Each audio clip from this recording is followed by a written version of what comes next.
what really stifles us is the idea that this is permanent. What is permanent is the pure consciousness that's behind this seeming form. That's what's permanent, and that is the light of love. And we're stretched to that place. Each and every moment of the day, we're taken to our boundary, and we're invited not to go back into the inertia, but to go into the profound, to taste it beyond limitation. And we're invited to allow it to come into form. That will most definitely give your life a new shape. Are you following what I'm saying? This is no little thing. And yet to be able to live in such a way, it means that we would have to give our whole attention to the smallest things in life. The smallest things. Like this moment. It's a really small thing, isn't it? To give your whole attention into this small moment. Because in this small moment, the whole of the universe has come into existence. In this small moment. But from the perspective of our old self, what's more important is everything that we're identified with in the known. Do you see what I mean? So everything that we're identified with in the known is more important to our separate sense of self, that large known thing, is more important than this very small moment. Now what the form does, it enables you to treasure this small moment. It enables you to enter this small moment. It enables you to enter the very presence that makes everything that comes into existence possible. That's the way home. That's back into the very core of your being. It's a very small moment, but it's the biggest moment. The biggest moment is in the small moment. So to nurture bringing your attention back to this moment of presence, back to this moment of awareness, that doesn't just help you in terms of help you as a human being become stiller. That small moment is you being, and it's the gate that goes into reality and the gate that comes into becoming, into existence. That small moment, that gate is what we are all guardians of as human beings. So we can learn to be completely and absolutely present in the moment, and out of the gate of the infinite comes our highest potential to create an inspirational life where the largeness of the known dissolves into the merging of the unknown, and merging is our life of inspiration, our life of divine excitement and relationship together. The new, the transformation of body, mind and emotional fields with a higher vibration integrating into everyday life. That's what we've come to do.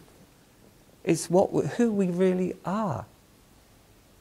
But until we can truly give ourselves to being undone, to discover what's really inspiring us, then there'll be this cycle of inertia and holding back and the pain of that, then the release of energy to create for a while, and then because we don't use that energy as I described to transcend and open to to the realness of who I am, we fall back to the old place.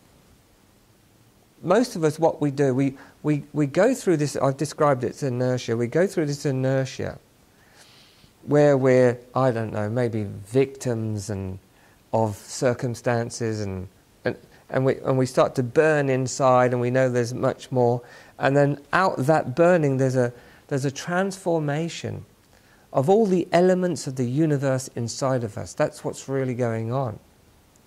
And then out of that, suddenly there's this spark where we move out of inertia and give expression to that fire that's been taking place in there. There's some aspect of us has transformed.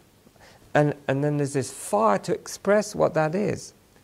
And the moment that begins to express the new, we are in intelligence. We are that. We are intelligence. It begins to express the new, and the moment the new begins to express itself, so there's more consciousness, more light, then that light shows more patterning.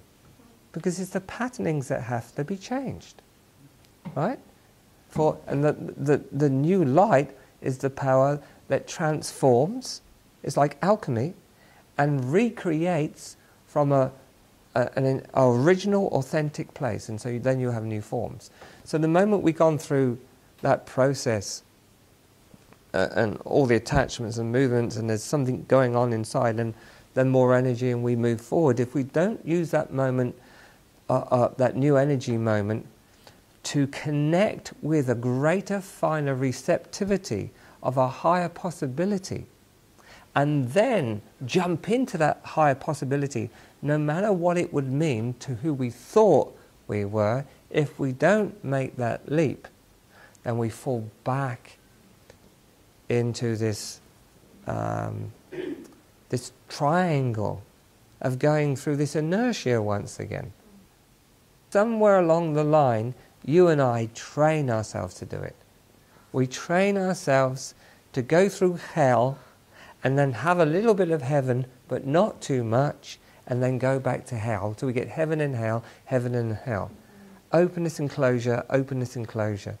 And we don't use the openness and the closure to discover a higher possibility, to discover and become more receptive of what life, love and truth is really calling for right here and right now.